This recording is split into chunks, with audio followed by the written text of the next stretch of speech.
How's practice preparation gone leading up to it? What do you think about this challenge of ECU defense that is really, really aggressive? Yeah, so it's been a good week of practice.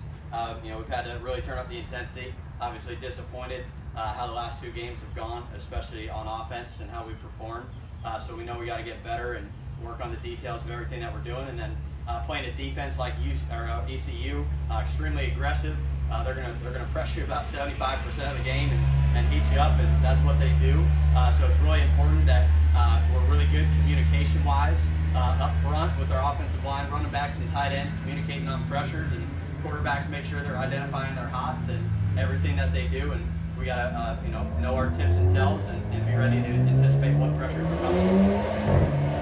Coach, a lot of different offensive line lineups these past 3 games. What is it like trying to have them all adjust with each other, trying to get them on the same page, and then trying to get them on the same page with all 4 quarterbacks? Right. And then on top of that, having to deal with a defense that blitzes 80 to 85% of the time. Yeah, I mean, obviously we're certainly looking for a little bit more stability as we go into this game plan and everything we do, and try to nail down who we're going to play. But at the same time, we're going to rotate some guys in, up front to make sure that we stay fresh and do all that. But the biggest thing is this week in practice, making sure we rep those guys to the places that they're going to play in the games, and really make sure we're all 100% on the same page in what we're doing. Charlie, do they do anything exotic with their blitzes? Yeah, I mean, they just do a really good job of bringing pressure from all areas of the field. So it's not like, you're just getting pressure to the field, or it's not just exterior pressure or just interior pressure. There's edge pressure, there's interior pressure, there's corner cast, there's free safeties. They're bringing 2 off the edge from the field, 2 off the edge from the boundary. So they do a really good job of bringing pressure from all different locations, and they do a good job of doing that versus all the different formations that you can do out there. So we got to do a really good job of seeing our keys in the back end and making sure we're looking for what we need to make sure we get us into the right protections.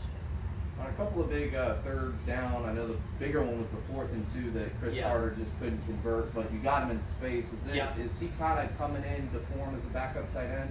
Yeah, no, we really like the way that Chris has developed. He did a really good job on the one flat pass he caught. I think it was on a 3rd and 3, and did it obviously, wanting to get that 4th down, but he just wasn't able to. But Chris has done a really good job protecting, blocking, pass catching. He's definitely a guy in the future that we think is going to be a really, really good player. So it's good right now with him behind Mitch to get some of that game experience and continue to develop. Johnny broke off a couple huge games in your first 2 games. He did most of his work on special teams last week, but how nice was it just to see him continue making those big plays like that? Yeah, Johnny's a guy is a reflection of how he practices. He does a great job every week in practice and finishing and how it does. And he's one of those guys that, hey, it shows up on game day. How you practice is how you play. So I think it's a good example to the rest of our players. If you're going to be a playmaker, that's how you got to practice. Coach Scott said that there was a difficulty with pass protection for running backs this past week. What is that going to be like coming this week when there's going to be a lot of blitzing? Yeah, there's going to be tons of pressure. So it's a couple things. Number one, it's challenging those running backs to put themselves in better position.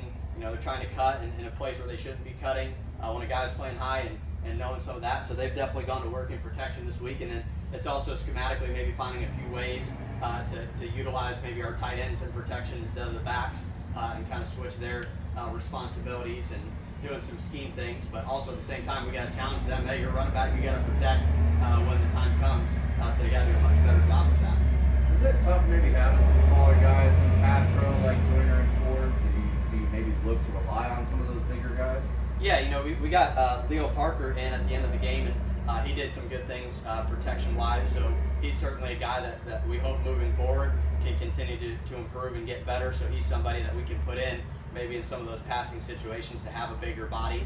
And then, as you saw, we got to use our backs in places that help them, and free releasing them and letting them run angle routes like Johnny caught one in the game and do some things like that.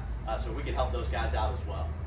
From what you've seen the first 3 days of practice this week, do you feel good or better about your chances to stretch the field this week? I do. I do think that, offensively, we have a meeting and let them know that, hey, we're not playing to our standard and we got to get things going in the right direction.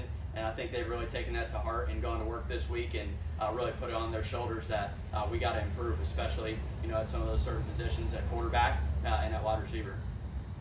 There was no sign of Noah Johnson last week. Is there any chance he comes on the field this week? Yeah, Noah's been doing a good job. So, how it works is, different people get their opportunities at different times. And so my message to the QBs is always just work on being the best version of yourself.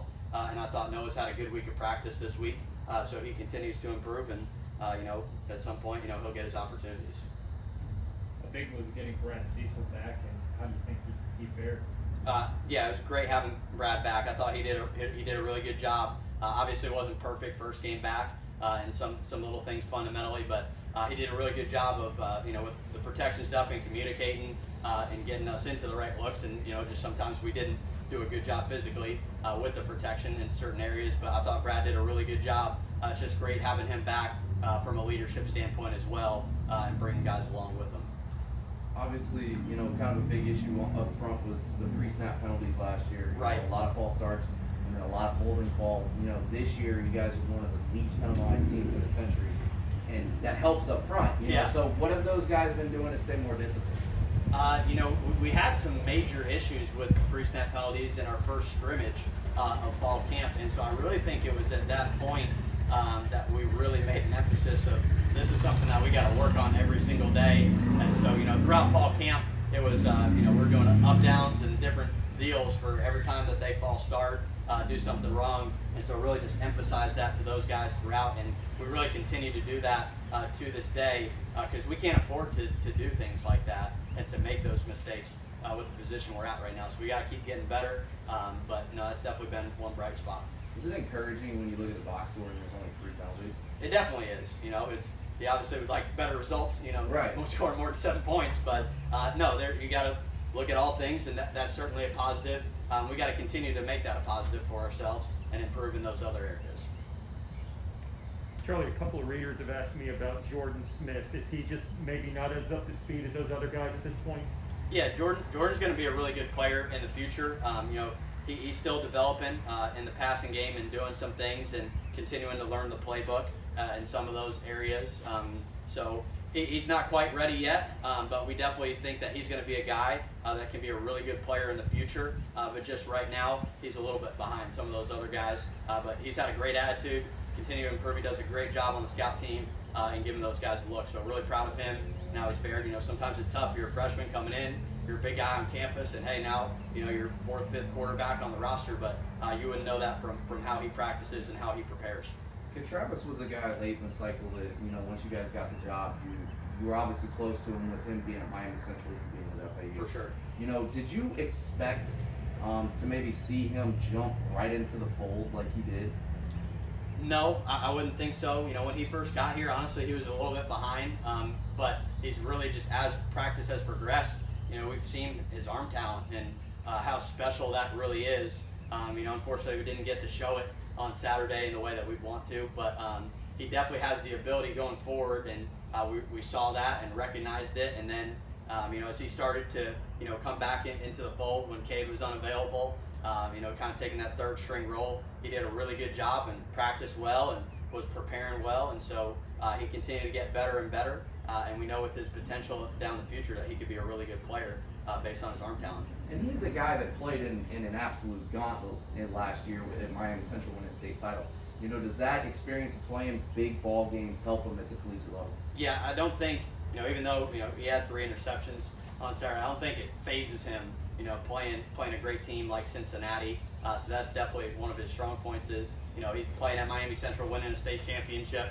He kind of knows what it takes, playing great competition, and so that definitely helps him because he's not a guy that's going to back down or be concerned with some of that. Okay, really appreciate you guys.